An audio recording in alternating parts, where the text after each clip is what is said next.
It's a beautiful day in the neighborhood because we are less than a week away from competitive action returning across the Rift. Welcome to League Unlock. Eric and Mark with you guys. And man, the break from MSI is not very long, so all these teams that participated, you don't get a break, basically. You're right back into scrimming. That's kind of the crazy thing that happened, looking at the schedule, realizing that, man, we just had such an amazing international tournament here.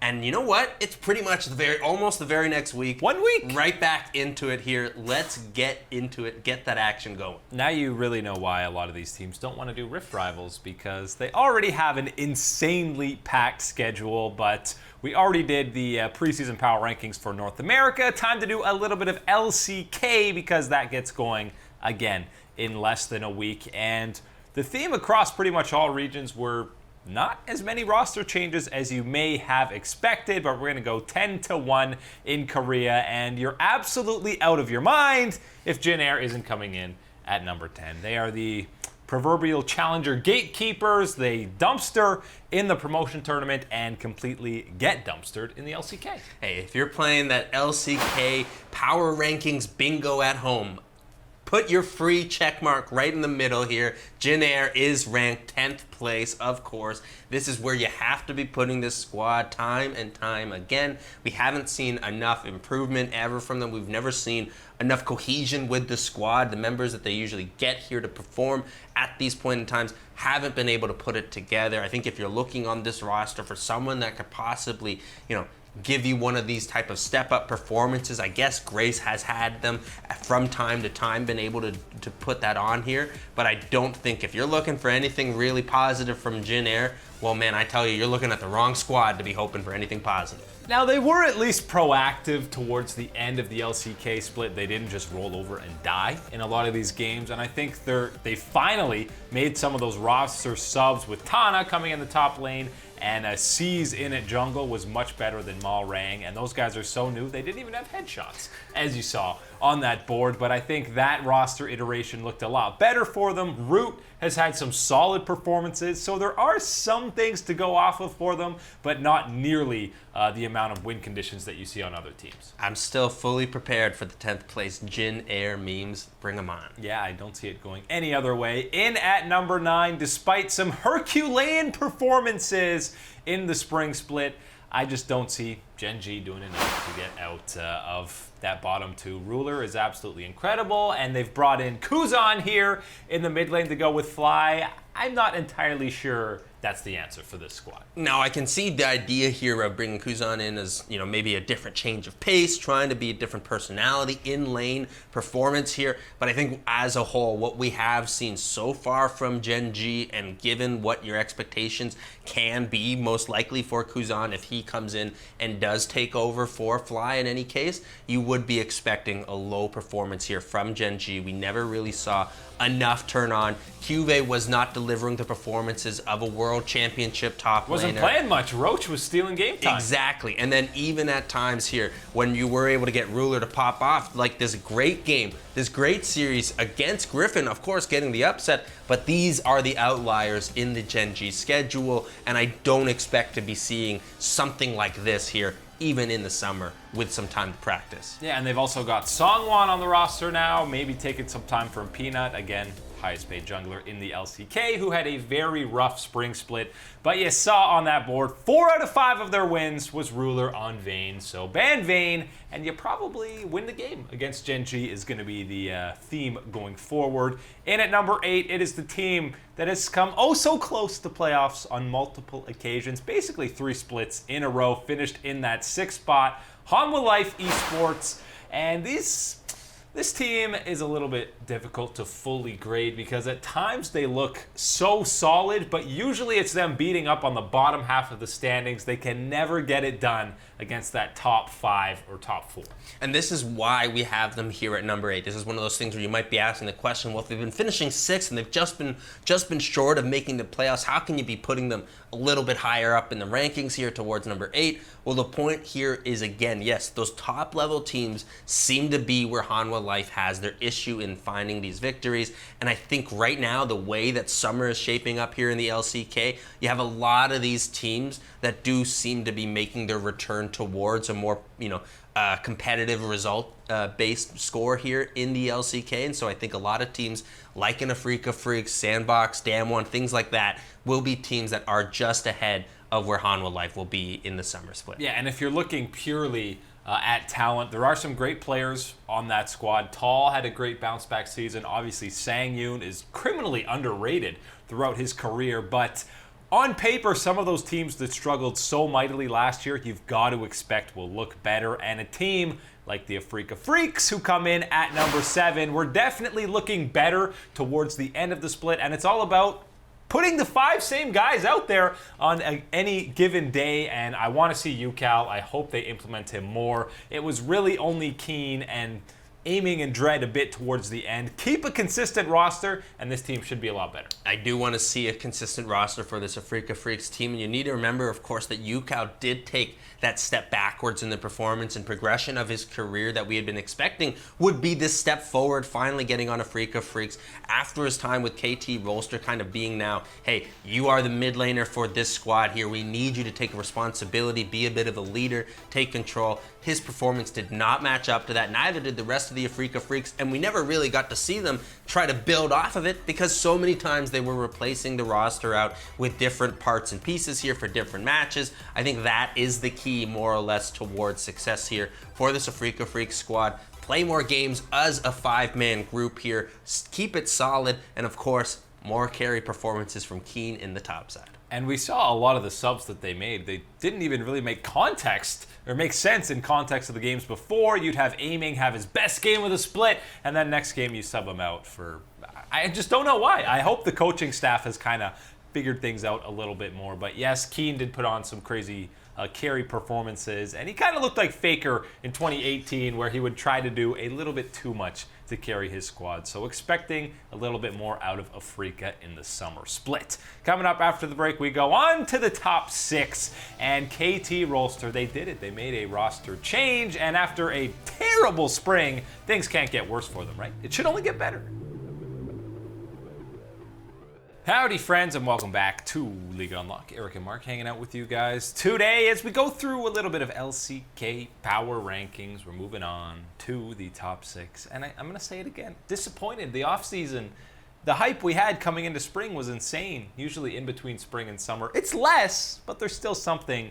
There wasn't a whole lot. No, not a whole lot going on. We usually get even a couple more roster swaps going on here. Yeah. A couple of extra storylines heading into summer, looking for revenge, things like that. Didn't really get a lot of that here. But of course, teams looking to make improvements in their results here. And I guess teams believing in the roster that they had in spring, starting with our number 6 squad in Sandbox Gaming. They made the playoffs, and I think definitely surprised pretty much everyone, including us. A lot of rookies coming in with this roster, and they immediately went to the very top of the LCK standings. And I know having them outside of playoffs after they had such a solid regular season, and they looked...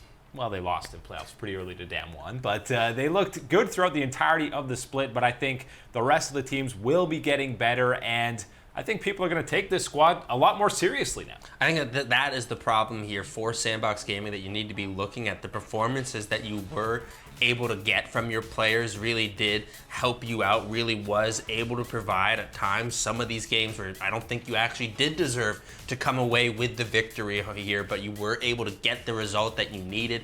That was something that Sandbox, I thought, did really well coming from the challenger scene. Even with the expectation we saw at the beginning of the split, some struggles with a couple of the macro plays that you would be expecting at this LCK level here, but with their performances, with the way that they've made the results here in the first split, it isn't outside the realm of possibility to expect them to try and push for the playoffs here again, but the expectation from us at least is that you will start to see some of these old guard teams catch on, make them pay for some of these mistakes a little bit more. Yeah, there's no doubt Sandbox will be very much in contention for one of those final playoff spots. I still think they have the talent on that roster. Specifically, you saw Summit put up some fantastic performances, and On Fleek, I think, is right behind, maybe not right behind, but behind Tarzan and Klid as one of the better junglers in the LCK because those two are in a completely different stratosphere when it comes to jungling. But On Fleek, one of the most aggressive guys that we have in Korea, so excited to see him again. And I'm still expecting a solid split from Sandbox, but yeah, other teams are going to be ready, and some of those veteran teams like maybe a KT Rolster who got to play in the promotion tournament, which everyone would have expected in the spring split. You saw that roster and it looked absolutely stacked. Well, you know what? Let's bring in Prey. They finally got him. People have been calling for this move for so long. Prey retired. I don't know how much money KT must have thrown at him, but they finally got him on the roster, and that looks like a super team, Mark. That should be the best team in the LCK. They handed Prey a flash drive, and all it contained were the highlights of G2's games at MSI here. And they said, we have a mission, Mr. Prey. We need you to come back and help us with it here. Join the super team that we can form up here. And got to take down EU. Yeah, now the important thing to remember here with KT Rolster and the result that, yes, did put them in the promotions tournament was that, yes, you still had Smeb, you had Score and BDD all underperforming. I think the only member of this team that you really could say did deliver, I think, was maybe Snowflower. He did have a couple games where he was able to deliver the plays that you know him for, and BDD maybe a little bit, but not quite to the levels that we saw him on Kingzone. Needs to be a bounce back split here from this veteran squad, from these star players, really to put themselves back in contention here. And I have the faith with Prey in the bottom side. I think that with enough time, and I hope that there is here for this squad, get some synergy going and get some results happening here and put some respect back on the KT name. And remember, Smeb and Score weren't even playing in a lot of these games. It was Umti and Kingin in that top lane and jungle, so you got to expect that the veterans will be playing a whole lot more, and it wouldn't be that KT roller coaster without some downs. It's just a very extended downward trend with a slight high for destroying the promotion tournament. But if that's the peak of this roller coaster, then I want off this ride. Yeah, man, we got no. The KT roller coaster deserves better results. The fans deserve it as well here. And hey, these players, they know they want to deliver on it. Let's see it this here in the summer. Worlds might be a far and away goal, but at least contending for one of the playoff spots here in summer is very possible for this roster. Again, it's a super team. On paper, they should be competing for near the very top of the LCK, but we got them in at number 5, and right above them on our preseason rankings is a bunch of rookies. And Nuclear, we're talking about Damwon Gaming. They had a lot of hype coming into spring, and I would say overall they delivered. I mean, they had some stretches where they looked dominant, like one of the top teams in the LCK, and a couple stretches where you had those rookie growing pains. But when Flame came in to kind of help guide this younger team, they really seemed to hit their stride. I think that's something that people have, quickly forgotten about again here as we've moved into this off-season period for Damwon after they lost in the playoffs. And I think right now, of course, having Flame there with this squad, still practicing with everyone, and in this situation here is only going to help. His inside the game knowledge is so vast. His veteran experience is going to help someone out like Naguri pick things up a lot faster, be more aware in his own matchups. That is something that does excite me. And at the same time, got to put some respect on Nuclear in the bottom lane. This is someone that didn't come in with almost any accolades from anyone thinking that he'd be able to give the results here that this type of squad needs in the LCK. But I really think that Nuclear stepped up his performance and did the job that Damwon absolutely needed from their ADC here in the early parts of spring. And while Canyon maybe didn't quite live up to all the hype that he had coming in as a solo queue god, he did still play a lot more games than Punch, and for the most part, he was a solid jungler in the LCK. You know there's only room for growth and development out of him. And we haven't even talked about Showmaker, who, is supposed to be one of the top tier mid laners in the LCK, and I think there's a good chance we see that here in summer. You know these guys are going to play through those solo lanes because they have the young talent in Nuguri and Showmaker to really move up the standings and maybe even vie for that top 3 spot. And that's kind of one of the exciting things, right? Is we didn't really spend a lot of time talking about Showmaker, and he is a player that really can take over and get it done in the 1v1 matchup in the mid lane and then help roam out and extend that power into other lanes. That's something that I think he does really well and has shown in the spring split, and I look forward to seeing more of that hopefully here in summer. Yeah, we already saw that most of Damwon had played together throughout the challenger scene, so that inherent synergy was there. They were the scrim gods people were talking about, and I still think there's plenty of room left for this team to develop playing against that LCK level competition. So excited for Damwon and what they can showcase here in the summer split. Coming up after the break, we go to the top 3, and all of a sudden, everyone's off the Griffin hype train, but remember, they completely dominated for the majority of the spring split.